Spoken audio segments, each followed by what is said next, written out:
Welcome. You've got Digital folklore.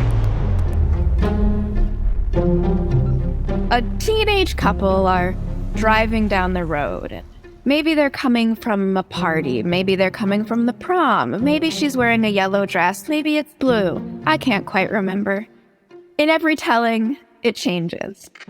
They're listening to the radio and they're flipping through the channels. Oh, here's a lovely song, but it's not quite lovely enough. So they flip the channel again, and the news is on.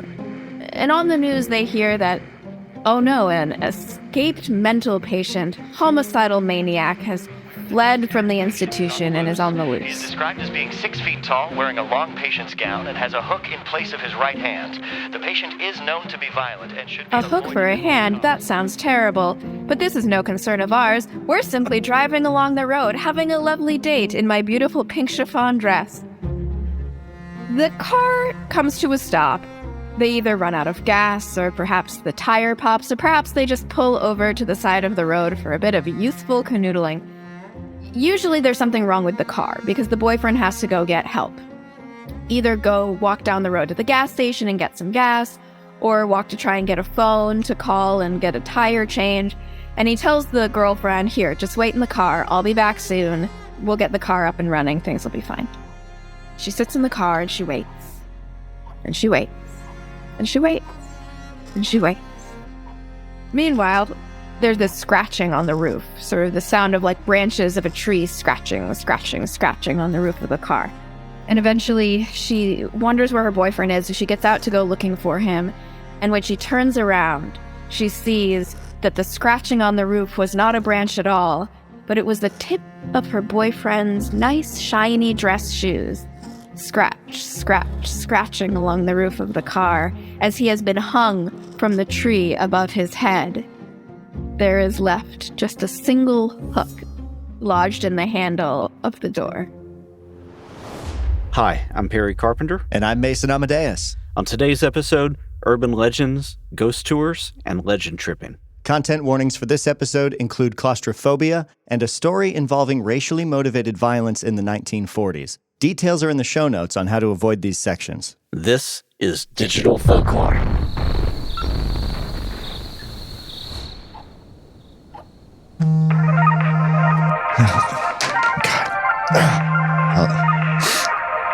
What the? Hello? The moon's crescent path drags low across the sky. Dreams harvest, pulled out by the roots. Overturned, the radiant soil of a new day. Harry. Fertile on the cusp of the horizon. Harry. Untold. Harry, why are you like this? What are you doing?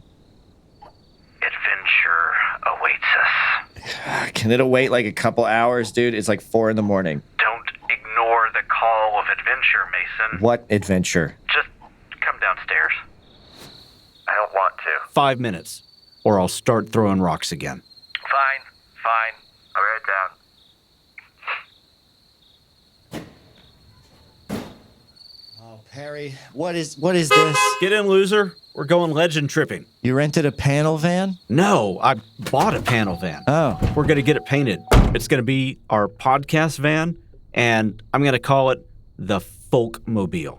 I don't think that's a good name. The vans are rocking, the spirits are knocking. Okay, yeah, no. You see, you know why it's not a good name. Wait, maybe we call it the Volkswagen. I went to sleep almost literally 3 hours ago. These episodes take forever to edit. Well, if you were more organized, I bet you could get through them faster. It's not that hard. Thanks, I hadn't thought of that.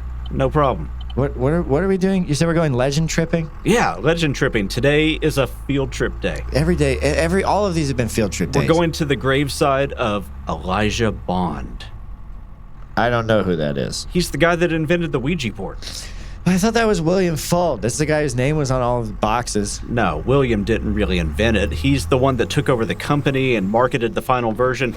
But Elijah was the one that first created it and patented it and started the company originally. Okay, whatever, sure. But why are we going to his grave? Is there like an urban legend that he died in a suspicious Ouija board accident or something? Well, no, but funny enough, actually, William did. A railing gave out and he fell off the roof of one of his own factories and died. Oh. Yeah. Ouch. Painful. Died.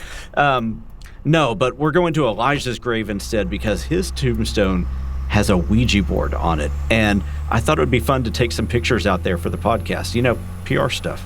Yeah. Yeah. Okay. And I bought costumes and props and a whole box of stuff back there. I think it'd be cool. Doesn't that kind of make the whole legend tripping bit feel a little disingenuous, though? No, I mean, we're going to be in a cemetery in the middle of the night playing with this somewhat legendary Ouija board gravestone. Did you say middle of the night, Perry? How far away is this? That's just like 15 hours. It's nothing. 15 hours. Great. Just wrap your head around it. I got beef jerky. Cool. And other fragrant snacks. Corn nuts. Some Fritos. Got some bean dip. Great. You ever done a legend trip before? No, I don't. Well, actually, yeah, kind of. I didn't know that's what it would be called at the time, but have you ever heard of the Hoosac Tunnel in Massachusetts? Is that hollowed out by John Cusack? No. It was on an episode of Ghost Adventures.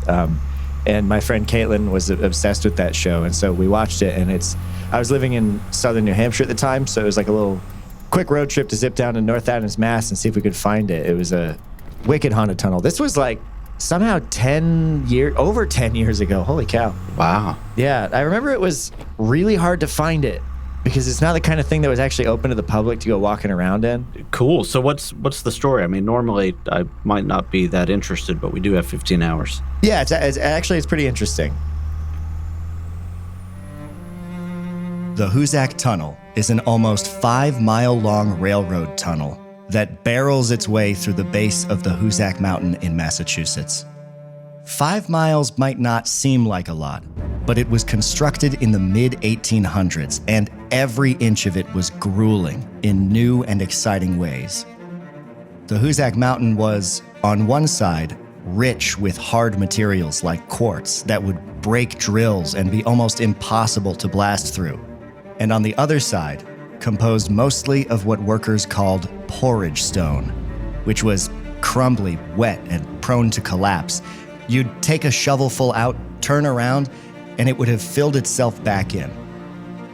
The original plan was to dig the whole tunnel in just over 4 years, using Wilson's patented stone-cutting machine, a phenomenally expensive technological marvel designed to chew through mountains at an unparalleled rate. But it broke after digging almost exactly 12 feet. So then, it was back to shovels, drills, and dynamite. Did they ever finish it? The tunnel? Oh yeah, they finished it 22 years after they started. 22 years? Yeah, they started in 1851 and didn't finish until 1873. Over the course of construction, almost 200 people lost their lives in gruesome accidents, and the Hoosac Tunnel earned the nickname the Bloody Pit. Explosions, falling rock, scaffolding collapses, conditions were so dangerous that workers went on strike in 1865 and burned down buildings in protest. But the worst accident on record was an explosion in the central shaft. The central shaft is a 1,000-foot vertical shaft bored straight down from the top of the mountain to create an exhaust for the train tunnel below. On October 17th of 1867, workers were lowered into the shaft to continue digging their way straight down. They were working by candle and gaslight to the thrumming sound of distant pumps siphoning water from the oversaturated porridge stone lining the dig. A candle in the hoist building above ignited fumes that had leaked from a gas lamp. The explosion erupted outwards, destroying the pumps that were desperately working to keep groundwater from flooding the shaft as the men dug, and catching the entire hoist mechanism on fire.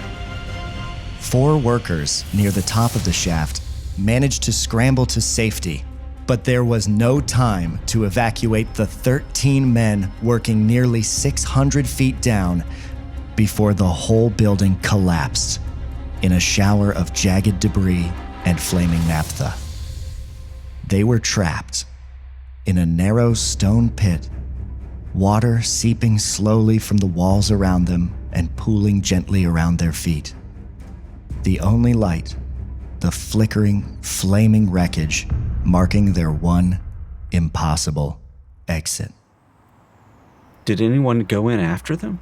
They did. A worker was lowered into the shaft to search for survivors, but he returned to the surface nearly unconscious because there wasn't enough oxygen. He said there was no hope of anyone surviving, and no further rescue attempts were made.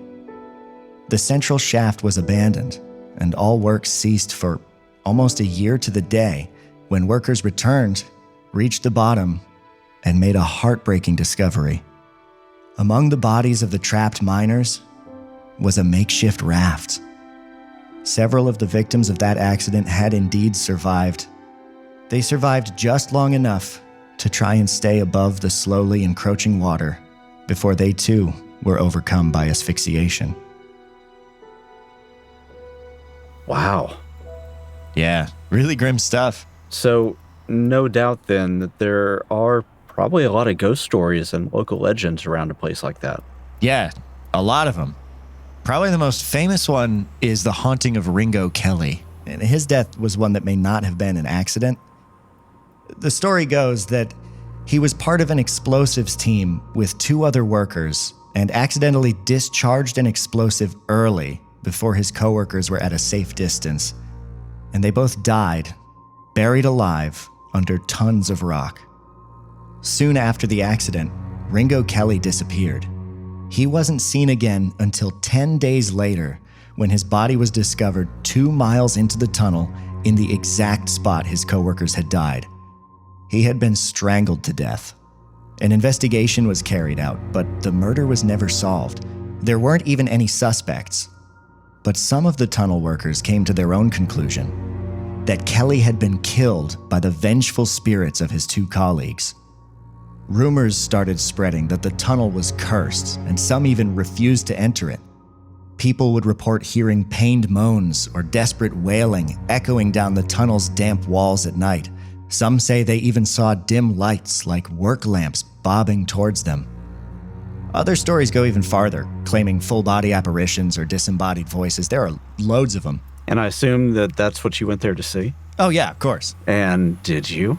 Well, we did see a couple scary things, but not what we expected. What happened? The tunnel itself is hard to find. Like I said, it's not exactly a walking park, and the entrance was this little overgrown dirt path that we barely fit the car down. But we did get to the opening of the tunnel, and we did go inside of it. But we didn't get far before we heard a faint, low rumbling echoing down the tunnel. We felt the ground start to tremble, and we saw not an apparition, not a bobbing light, not a ghost at all, but something that none of us were ready for. A train. Oh. Yep, turns out it's still an active railway, or at least it was at the time, so we absolutely sprinted out of there. I mean, luckily the train was one of those wicked long ones and it had slowed way down on the way through the tunnel, or else we probably would have died. Yeah, that would have been a scary experience. Yeah, I mean, there's no way we could outrun a full-speed train, but other than that, it was pretty cool. And it was definitely a legend trip. Yeah, and, teenagers driving out to involve themselves in local urban legends, that's a real pastime. It's a rite of passage. It's going through these liminal spaces. Yeah. Yeah. Hey, you know what I haven't done in a long time? What's that? I haven't listened to the radio in forever. I brought a ton of podcasts, too. I would rather... And I'm feeling the radio. It's been a long time, and maybe let's just give it a shot. Come on. Introducing cheapbumpers.biz. Why take so many pills when you can just take one pill? Insurance premiums are expensive. Yeah, I think I remember why I don't listen to the radio anymore. It's like it's just ads, nonstop ads. Just band shift. AM is where it's at. AM radio? Yeah, especially these weird times of the morning. There's probably something strange on there. Yeah, why not? And I think my dad is a moon man, and the moon men are these race of beings that are trying to come to Earth, clean our water supply, turn it into this beautiful geometric pattern, and take over the world. It's gonna be rad. Fascinating. Really fascinating stuff. Thank you for taking the time to share your story with us. You know, I just think it's very important that we... Again, this is Most to Ghost AM. I'm your host, Bart Chime, and as we round the top of the hour, I have another caller patiently holding on the line who has some more fascinating stories to share with us. Hello, caller. Welcome to Most to Ghost. What's your name and what do you do? I'm Mark Muncy. I am the author of the best-selling Erie, Florida book series from History Press. I also have written recently Erie, Appalachia. I've been on numerous TV shows, documentaries, mostly famous for about 1 minute and 30 seconds of Ancient Aliens and about 3.5 minutes of Finding Bigfoot. Excellent. That's great. Hey, thanks for calling in, Mark. I'm curious, though, as someone who's made a profession out of investigating the paranormal, how'd you get started? What sent you down that path? I was 6 or 7 years old. My family grew up in the Midwest, Ohio, but our home was Kentucky. And so we would go to this little rural farm on the West Virginia, Kentucky, Ohio border. Grew up there, going there weekends and learning about the local lore and ghost stories and the local monster, which was the dumbest thing ever. It was this legendary beast with the head of a man, the body of a cow or a big cat, and a wooden leg. Because nobody can have nice things, we called it the bench leg. You know, the bench leg of Goble Ridge. I know it sounds like something out of South Park, right? And he would jump from tree to tree. So this cow thing would jump from tree to tree. If you were a bad person, it would knock you off your horse with its wooden leg. As I grew up, every single family member had some story of when they saw the thing or something weird had happened with it. And then one day I'm out in the woods late at night. The family is up at the big trailer and I'm down looking for stars. And something unusual happened. One of the horses in the field ran by. Something spooked it. And then the other horse ran by. And I'm like, okay, so that's both horses. And then I hear more hoofs and more noise, and I'm like, what is going on? There's nobody else here. And I saw this strange thing. I'm not going to say it had a wooden leg, but it had a weird head. So you saw a thing with a weird head that scared your horses, and that started you down this lifelong path of investigating the paranormal. Is that what you're saying? I don't know what I saw. I can't explain it, but I had a story to tell. And that drew me in. And of course, from there led to the lifelong fascination. Okay. But the bench leg, I found the origin story, which I had never known. And it was a man walking along that ridge in the late 1700s, early 1800s, so early days of Kentucky. And he was a panhandler. He was like a tinker, fix your pans, fix your plates, sell stuff and trade you stuff. Well, a group of bandits decided to rob him because they figured he'd have some money. He fought back with a big stick and they murdered him. And then to hide the crime, they killed his cow and buried him under the cow. And so thus this spirit of vengeance with the mix of the cow, the wooden stick, and the man's head, you know, is that the origin story of this? It's definitely the comic book version if I was going to write one. Yeah, I mean, that makes sense. All the elements were there. If they dug up those bones, saw it was a mixture of cow and human, probably heard of those bandits, I can easily see how that turned into a legend, probably to try and warn people about bandits being on the roads or something like that, right? That's what we find a lot of these folk tales is like, don't go down that road. Bad thing happened there. You know, don't go into that creepy old building. Somebody was murdered there. It was protect us from the dark, you know, and that's what this story was. So the tale of this bench leg sparked your lifelong interest in the paranormal, and now you've turned it into a career. I'm curious, what was the first local legend outside of your hometown? Like the first place that drew you away to go in search of more of these small town mysteries? What started it all for us was the Devil's Chair in Cassadaga, which is this place you're supposed to go visit. Cassadaga is an amazing town anyway in Florida. There's a reason Tom Petty wrote a song about it. It's where the Twilight Zone meets Mayberry. The town was founded by psychics. It was this guy was drawn there by his spirit guide who told him to build this town and invite only psychics there. And he did. But there's this legendary chair there in the cemetery. And if you go there and sit at this chair at midnight, the devil himself will come for you. Now, if you do go there at midnight, you will be visited by a dark presence. The dark presence is called the police because it is private property and it is closed after sunset because so many people go there to do this legend tripping. But you do the research on it and you find out, okay, the devil didn't build the chair. It's a mourning chair. They were common in the 1800s, especially in Florida, because it's hot.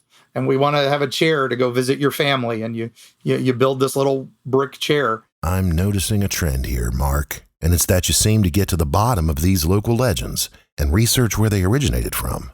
I want to know if there's one that was the most surprising to you, as you peeled back the layers and figured out where it came from. Yeah, there was one called Mini Lights, and it was in Tampa Bay. And if you said Mini Lights 3 times, strange little lights would come and chase you. And if they touched you, it would singe your flesh, but not, do anything terrible. And I started asking people, and on the north side of town, people would be like, oh, it's, you say it 3 times, these little lights will chase you. But on the south side of town, it turned into a completely different version of the legend. First off, it was very much a, don't go messing with mini lights. Mini lights will get you. And then you find out, oh, her name's not Mini Lights, it's Mini Lightning, and she's the voodoo queen of St. Petersburg. And she summons the lightning. And that's why we have so much thunderstorms. And she hates Marie Laveau in New Orleans, so she sends all the hurricanes to New Orleans. That's why they steer away from Tampa Bay. And it's like one of the many legends of why storms dodge Tampa Bay. But it was cool. And I'm like, all right, that's neat. But then there was a dark side to it. She will send her gator boys to steal your children. She'll send her gator boys to steal your children. So she has little gator men that will come out and steal your children. They'll come out of the alligators in the sewers. Ah, okay. So now it's this other, what a layered story. Where does that come from? So we start digging. I thought, Mini Light sounds an awful lot like Mennonite. And there was a strong Mennonite community, particularly in Gibsonton, across the bay, which became the circus town. And I'm like, maybe. And I read about a Mennonite boarding house that burned down that had circus folk in it. Well, maybe they had alligator skin or something. Maybe that's where this legend comes from. And it just migrated across the bay, like we were thinking. But really couldn't figure it out. We sadly had a due date. So we went to press with the various versions saying, hey, if anybody has an idea, we'd love to hear it. And then we were working on our next book. And I was in the St. Pete Museum of History. I was in their archives. And I was looking up something else on a completely different story. And the answer literally fell in my lap on Mini Lights. I opened a book. I was looking for other photos. And this fan fell out into my lap. One of those fans you hold to cool yourself off at a tourist attraction in the 1930s. And the fan was for an alligator farm in St. Petersburg that is no longer there because alligator farms were big tourist attractions in Florida, early days. And St. Pete had one. And one of the things on it was 2 small African-American children being chased by alligators, and it said gator bait. And then it all fell into place. The real history is so much darker. Wow, that is truly reprehensible. This alligator farm would kidnap children from the south side and put them in to entertain tourists to be chased by alligators. They actually did that. And so beware of Mini Lights. The gator boys will steal your children. It's beware of the men with lights. The gator boys, they'll steal your children.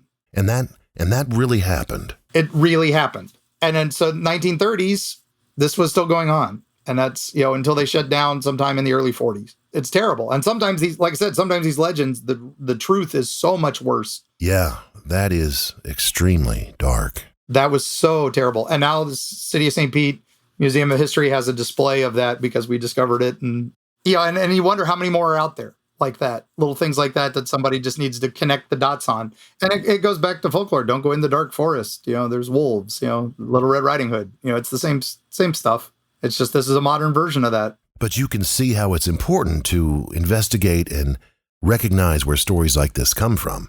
Because without that kind of context, for all anyone knew, it was just a silly story. But the reality is so much more dark. Really appreciate you taking the time to join us and share some of your stories with us and our listeners.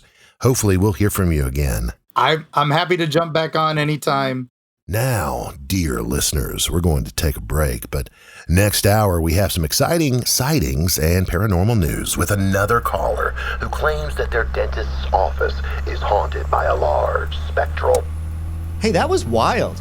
That Mark dude actually had some really compelling stuff. Yeah, I've heard that show before. It can sometimes be a bit of a mixed bag. Yeah. There's a fair amount of your standard tinfoil hat type stuff, but then sometimes you get these people like Mark who really know their stuff, and they give these genuinely interesting and thought-provoking things to share. Yeah, I mean, like that mini light story. It's devastating, right? But it's also really important. It's really, really interesting when we start to hear these stories and get back to the origins of them to see how local legends start. And I'm sure a lot of people didn't even think twice about that. Right. But it has this dark and this real specific historical significance. Yeah, and to be so localized too. Like I've never heard of mini lights until just now. Yeah, me either. It's interesting how many small urban legends there are, I think. Yeah, but a lot of them follow similar structures or have these similar purposes too they continue to fall into. There's a phenomenon, migratory legends, right? Same-ish story, but with different names and locations. Exactly, that's it. Migratory legends are like the basic plot and the structure is identical, but then they turn up in these different regions with different regional variations with things like place names or topographical details that have been altered to fit that particular area. Right, like a lot of cautionary tale stuff. Yeah. You ready? What? We're here. That wasn't 15 hours. I lied. Why?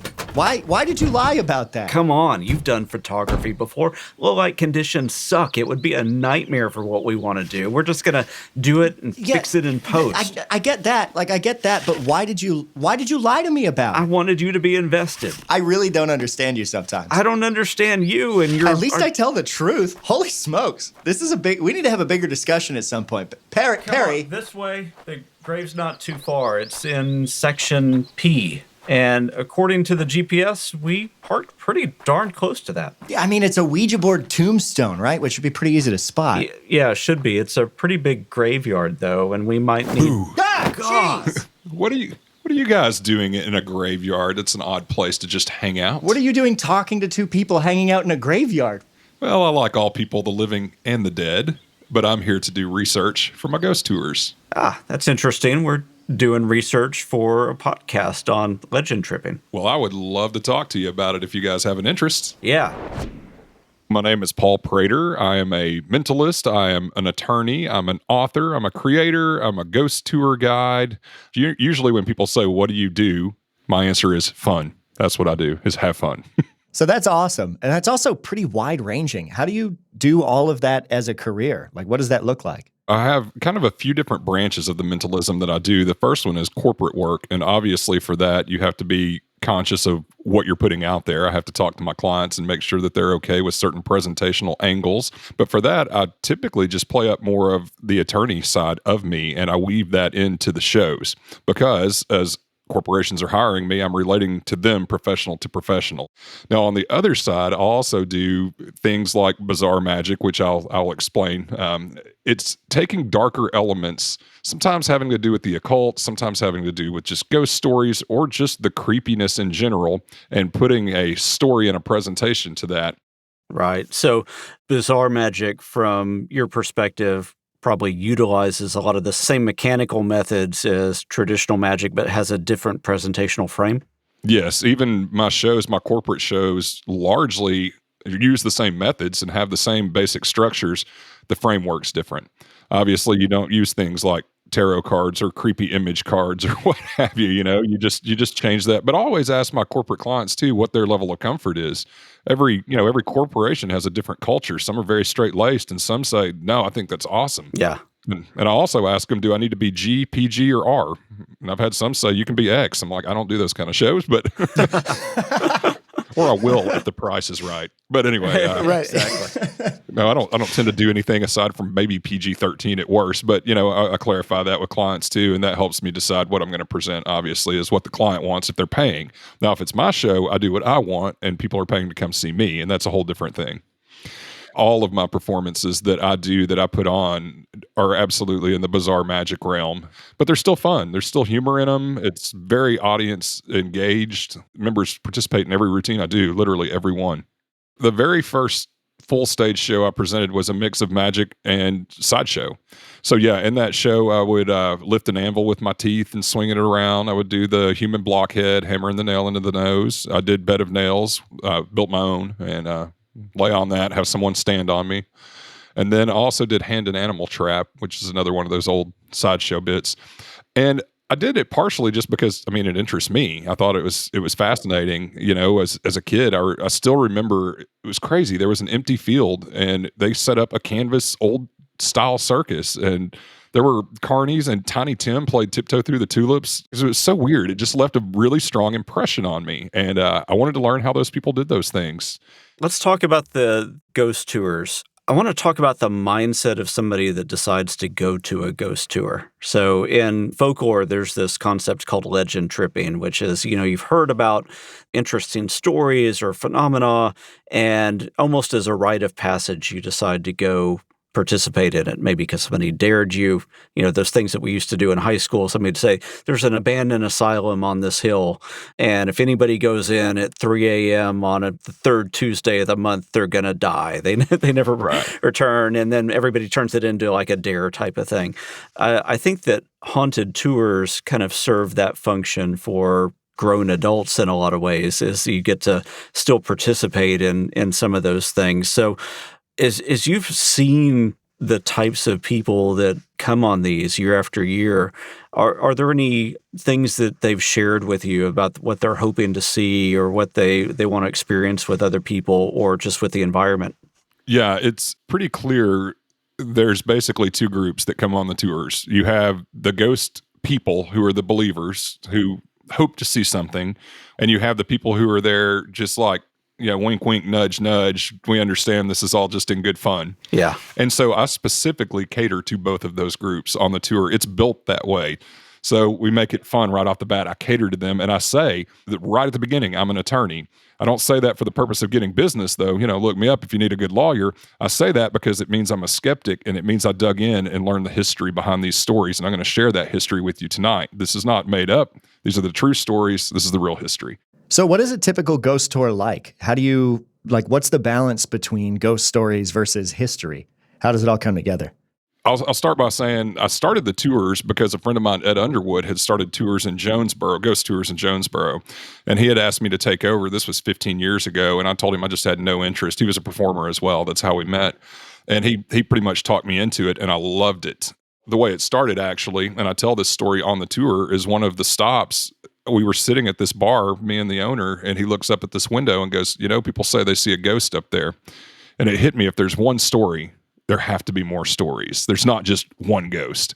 So I went to the History Commission, and they were super helpful. And the historian there already had an interest in this. So he had ghost stories for me already. He had histories for me. He had photos for me. So he was really, really helpful. One of my favorite stories, they're not all ghost stories. So, and to answer that question about the split, it's much more history than it is ghost stories. One of the reviews I got this year said, you know, it's still a 5-star review, so I'm happy. He goes, the stories might not be as creepy as you want, but I sure learned a lot.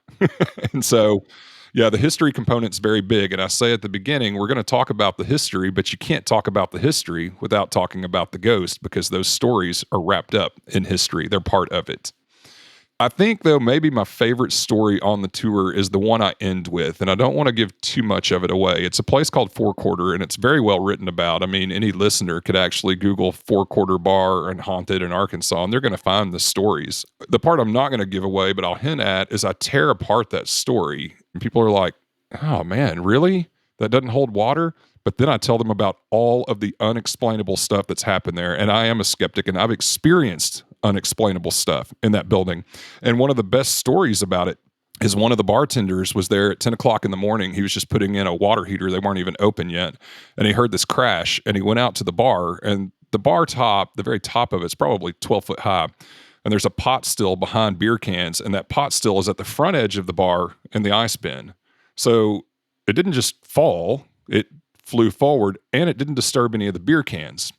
And I tell this story, and people are like, wow, that's weird. And the best part of it is They have a video camera pointing down the bar, and the bar owner pulled the video, and I show that to everyone on the tour. It is totally unexplainable.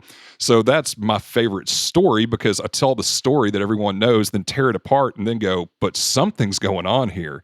I don't know what. And I really love that because, again, that plays to both the believers and the non-believers, you know? I love that. Have you gone on the haunted tour, like at the Crescent Hotel or any other ones? I have. What do you experience as somebody who has done these yourself and then goes on other ones? What's the compare and contrast in your mind? The biggest one is just the guide. I mean, you're a personality and you're a storyteller. If you're not a good storyteller, then the tour just isn't that great. You know, Yeah. That's part of the fun to me with this. That is the illusion part, if there is one on the tour, is that I'm having people look at these buildings, and I have a flip book of what they looked like in the past. So I'm really trying to get people to be present in a place and time and be able to envision what it was like. Now, in the Crescent, for instance, it's a little bit easier because it looks like what it always looked like, you know? So Yeah. it's a creepy old Victorian hotel. So you're present in that place and time automatically. But also know the guy who started those, and he's a theater guy. He always has theatrical people or theater people. And that, to me, is the key to having a good ghost tour.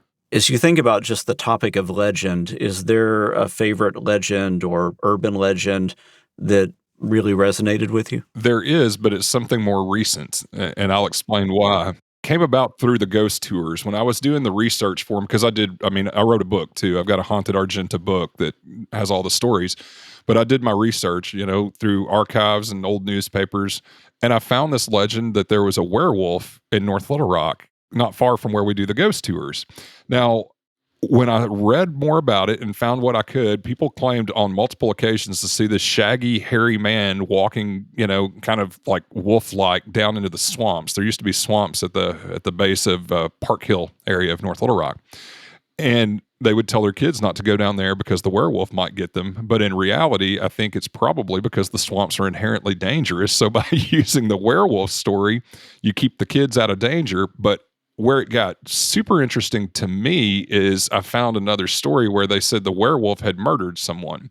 And I started going down this path, and I found within a period of about 15 years, 3 people were murdered in the same way, and their bodies dumped at almost the same location. And I took that to the History Commission and said, have you guys ever found this or recognized this? And the answer was no. We think you probably found a serial killer. Wow. And that was really exciting that tied in. The werewolf story is what set me down that path. And totally coincidentally, one of my best friends, I was talking to him about this, you know, about the book while I was writing it, and was telling him this story.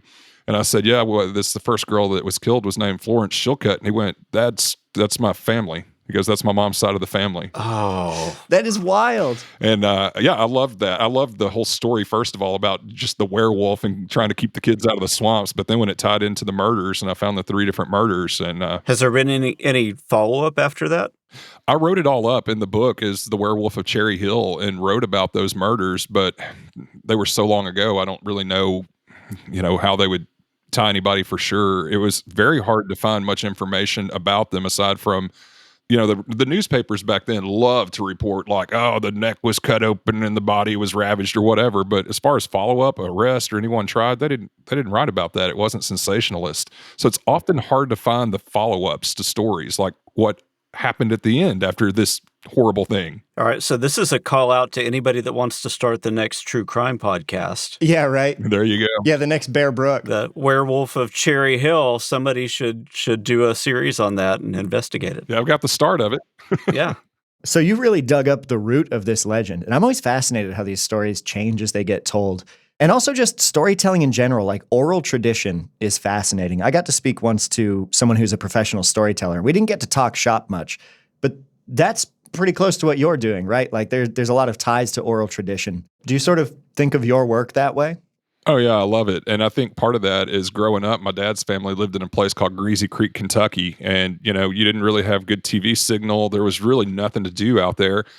We would sit on the front porch and listen to the old folks tell stories. And I think that really just, that hit me. That was awesome. That was so foreign. You know, this was the 80s, but yet they still had an outhouse and you'd have to draw water out of the well to take a bath. You know, it was so primitive and weird, and I loved it.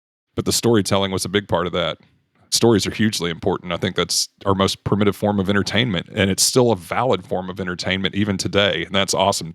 With all of our technology, nothing can replace a good story. Yeah, and one of the things that we're really enjoying seeing is how people take that legacy of storytelling and then apply technology to that, or let technology transform that into new patterns of storytelling. Yeah, it's all the same stuff, just a different way of getting the stories out. Yeah, and at scale, internet scale. Yeah. Wow, look at the time. Well, fellas, I've had a good time talking, but I have another engagement I have to go to. There are folks waiting for a tour. So come out and see me sometime if you can make it. Yeah, thanks, Paul. Thanks for chatting with us. That was really cool. Yeah, thanks. You bet. That was super cool. Paul's a really cool guy. Yeah, right? And he had some wicked fascinating stories. Like that urban legend ultimately turning up evidence of a serial killer. I know, right? That's super, super wild. I think it's really interesting to see how much history dovetails into these ghost tours. It's a mini legend trip in and of itself. It's like this way of engaging with the past of a place. Hey, Ouija board. Excellent. That's the grave. I'm going to get the tripod set up, and I got a really, really, really big planchette that I'm going to try to set up too. Awesome. Hey, listeners, we wanted to take a second to tell you about a podcast that we think you'll like. It's called Guide to the Unknown. Guide to the Unknown is a podcast about horror movies and the paranormal. Every week, siblings Kristen Anderson and Will Rogers discuss pop culture and the unexplainable. Will comes at things from the perspective of a celebratory skeptic, whereas Kristen comes at it a little bit more like a believer. Favorite episodes include a look at haunted amusement parks, listener stories, cursed thrift store purchases, and breakdowns of tons of horror video games and movies. Everything from Silent Hill to classic slashers and their remakes. New episodes come out every Friday on all major podcast apps, and there's a weekly video version of the show on YouTube. You can follow them on social media at GTTUpod and find them at youtube.com/GTTUpod. Guide to the Unknown. Go check it out. We think you'll like it. I think these 4 shots came out great. These ones. Yeah, those are probably good. Yeah, I think once we put them through a little bit of post-processing and make them look even spookier, they're going to be pretty awesome. Man, I wish I brought Digby. He loves walking around cemeteries. I got him one of those little cat harnesses, and weirdly, he loves it. No. The little guy's great on walks. We seem to attract enough attention from interesting strangers without you walking around with a raccoon on a leash. I think maybe it's because I have the vibe of someone who would do that. Maybe. No, I'm not complaining. Meeting Paul was great. Oh, that reminds me, there was somebody that I wanted to interview for the podcast. Oh? Yeah, I mean, I thought maybe we could do it while we're on the road. With what equipment? I didn't bring anything. You've not noticed. The van is rigged for sound. Excuse me? Yeah, this whole thing is mic'd up all over with primo mics. What? Dude, where did you... I'm a little bit concerned about the origins of this van. Where did you find this? Craigslist, and don't ask about the origins. The less you know, the better. Sounds right. Anyways, while I was researching folklore programs, I found this one at George Mason University, and I met a student there named Betty Aquino. And so... I wanted to reach out to her and interview her for this show. She recently won an award from the International Society for Contemporary Legend Research for documenting an urban legend as it literally unfolded around her. But right now, I want to talk to her about some of the ghost tours that she's run, because she's very into that as well. And she also has this really cool story about the Bunny Man. So why are you like full podcast mode all of a sudden? You're being weird. The mics, remember there's mics everywhere in this. And so I figure we record. Oh, you're already rolling. Yeah, we're rolling while we're rolling. That's the way that this van works. Okay, that's really dumb. It's not dumb. It's productivity. Yeah, but saying that is dumb. The way that it sounds dumb. Shut up. I'm calling her now. Hello? Hey, Betty. It's Perry. And Mason. Oh, cool. And this is the Digital Folklore Podcast. Is now a good time? Yeah, that's good. Excellent. Why don't we give you a really clean introduction and get your name, who you are, and then we'll dive in. Yeah, absolutely. My name is Betty Aquino. I am a graduate student in the George Mason University Folklore Program, which is in Fairfax, Virginia. Next semester, I will be wrapping up the thesis, but we've been very busy at Mason coming out of a pandemic and trying to get back into our community. We hosted our very first Legends and Lore walking tour of campus. We've done a lot of great online and in-person events to try and welcome more people to our folklore community, let them know that we have folklore classes at Mason, and you can even get a degree in folklore at Mason. And we're really connected with the larger community here in DC as well. For you, what makes folklore significant, and what was your journey into it? My journey into folklore was really accidental. I actually have an undergraduate degree in theater and arts management. I spent a number of years doing theater in Michigan and kind of live entertainment. So I did some work with the Michigan Shakespeare Festival. I was really involved in a haunted house attraction while I was up there as well. And then from there, I kind of transitioned into marketing because I needed something that was a little more 9 to 5. I worked from home pre-pandemic. And I remember I would just put the TV on in the background while I worked, just to have some white noise. And I just happened to look up one day and they were interviewing a folklorist. I didn't know that that could be your title. So I went down this, Google search hole of, okay, folklorist, what do I do? How do I do that? And I, lo and behold, live 10 minutes from George Mason University. However, ironically, it was during peak pandemic. Everybody was online. So I was so close, yet so far away from the program. So I sent some emails to the program. I looked online and I saw what their alumni were doing and decided, I think this could be a really good fit for me. So I was able to apply from there. I was accepted. I quit my job and started the program in January of 2021. So I'm still pretty new to this program, pretty new to folklore, but it feels like the right place to be for me. Yeah. So when you talk about the interdisciplinary nature of folklore, which intersections do you like to explore? Yeah, so I would definitely argue that my background in theater influences a lot of how I look at folklore. I definitely have an interest in performance and also understanding that performance is not merely putting on a character to perform. It's how we perform in different roles, in different folk groups, how we perform online, how we perform in these different spaces. While I'm not someone who dabbles in a lot of material culture, I think I have an interest for the way we use objects as I mostly worked in props. So I did a lot of design work with props, and it was something that I really put a lot of work into. And it was something that I felt was really important to give actors objects that they could create kind of emotional connections to. And that's something that we do as people in our everyday lives. We have a favorite coffee cup, a favorite blanket, a favorite pair of sneakers that we wear. And there's a lot of really interesting stuff out there with material culture, with folk art that is just really resonates with me when I see it. And maybe I'll one day be able to kind of explore those two worlds together a little bit more. And I hope to one day as well. But right now, I'm mostly working on a lot of narrative things as a graduate student. You mentioned, and I've seen this too as I follow the GMU social media, kind of the love for all things contemporary legend to the point where you're also leading or working on haunted tours and doing legend trips and all of that kind of stuff. Can you talk about what the tour experience is like and what you're hoping to get out of that? What are you wanting to impart? What's the experience like?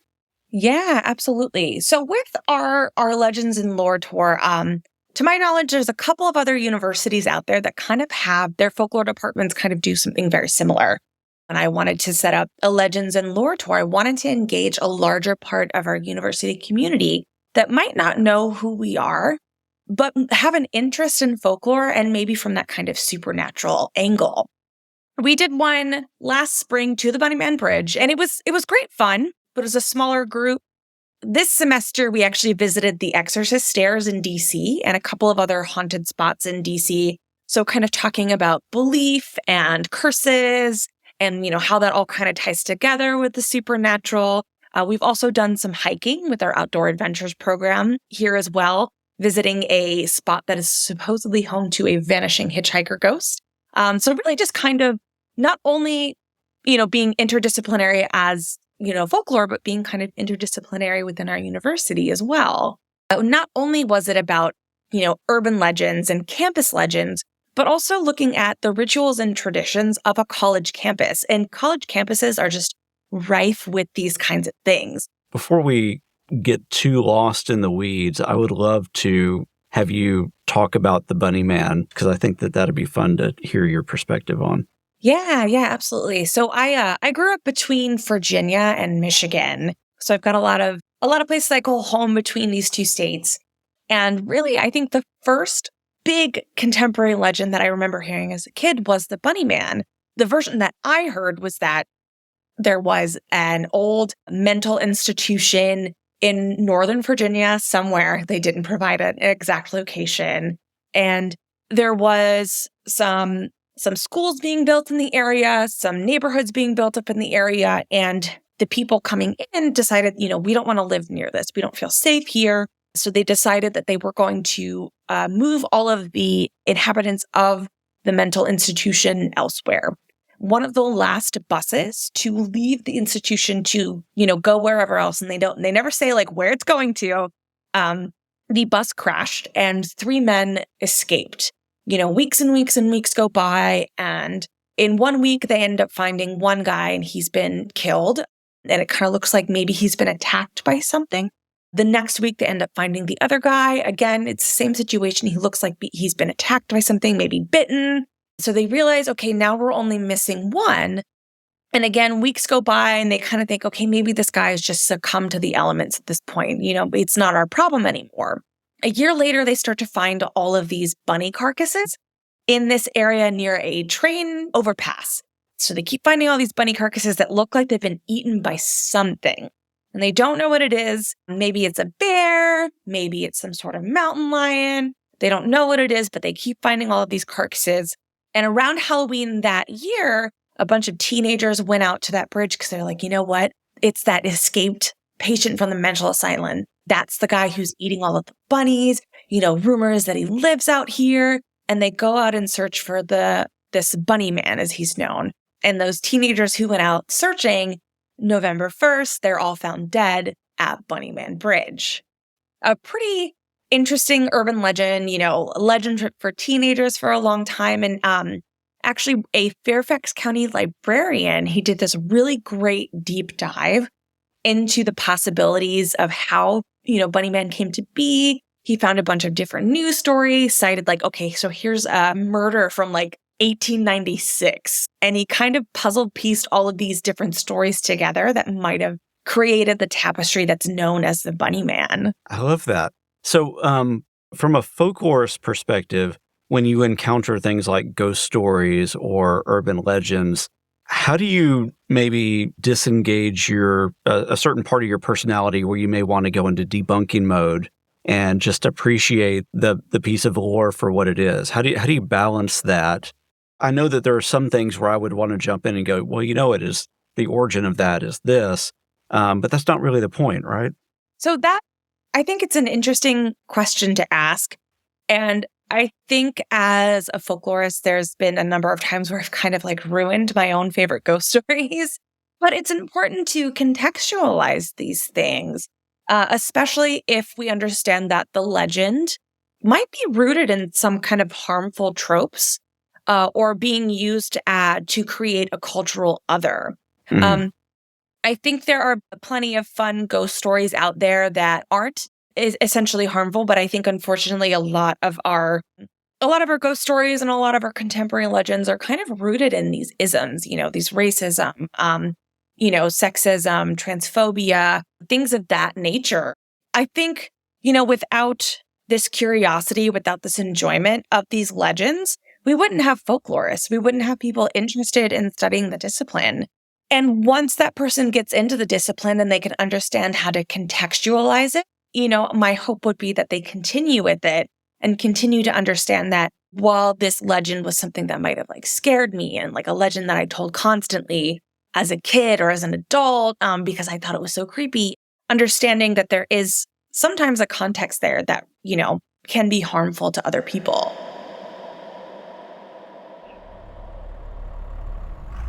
Well, here you are. Yeah, thanks, man. This was fun. See, I knew it would be, even though you were a little bit cranky at the beginning. Never wake me up at 4 a.m. again. But wasn't it worth it in the end?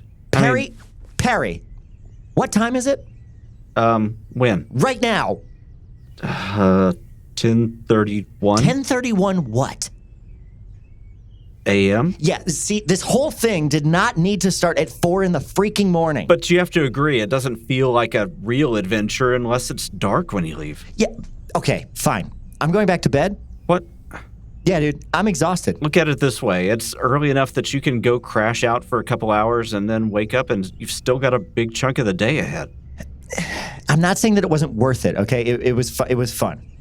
But I'm tired, okay? What are you going to go do? I've got an appointment to get the van painted and wrapped. It's like in an hour. What? When did you make that appointment? Last night, like right after I got the van. It's the only slot that they had open. You have the weirdest sense of timing of anybody I've ever met. Oh, thanks. Yeah, okay. Have a good one, Perry. Thanks for driving. No problem. Yeah. I don't know how bad Digby messed the place up before I was... Did he not? Oh, my God. Oh, my God. Come on. Pick up. Hello, you've reached the voicemail box of Perry Carpenter. Leave me a message and I'll get back. Come on. Oh. Hello. Hey, Mason, did you just call me? Yeah, Perry. Okay, don't freak out. Don't do anything. Keep driving normal. There is a person on the roof of your van. What? I can see them right now as you're driving away. There's a person on the roof of your van. And I know everything we just did. I swear to God, they have a hook for a hand. Not again. Hang on. Did you say again? Yeah, hang on. What? Oh my God! Dude! Oh! Problem solved. Dude! Close your blinds. People will be by soon. Thanks for listening to Digital Folklore. If you'd like to come hang out with us, check out our Discord server. We've got a link for you in the show notes. A special thanks to our voice actors this episode. The opening story was told by Jenna Rose Nethercott. Jenna Rose is an author, poet, folklorist, and associate producer and researcher for the highly acclaimed podcast Lore. Eric Gray was the voice of Art Chime on the radio. Eric is the host of the podcast Dumb People with Terrible Ideas, which is phenomenal. It's like if the movie trailer guy got a PhD in economics and then went to open mic night at the Comedy Store. It's great, and you can find it at ericexplains.com. Ruben Basalto was the voice of the Moon Man Dad Caller. Ruben is a voice actor who you can hire for your own projects. Find Ruben at tiktok.com/@hike.night. And thank you to our interview guests this episode. Mark Muncy is the best-selling author of Erie, Florida, and other fantastic books on local legends and stories. Find more of Mark's work at erieflorida.com. Paul Prater is a professional entertainer for a wide variety of clients, from small personal evenings to large corporate events. Find out more at paulprater.com. And Betty Aquino is a graduate student at George Mason University, which has an amazing folklore program. If you're interested in studying folklore, you should check out what they have to offer at gmu.edu. Also, if you like digital folklore, consider joining our Patreon at patreon.com/digital folklore. Digital Folklore is a production of 8th Layer Media and is distributed by Realm. Yeah, put me through to Carl. We've got a cleanup situation. Mason's house. Yeah, make it quick.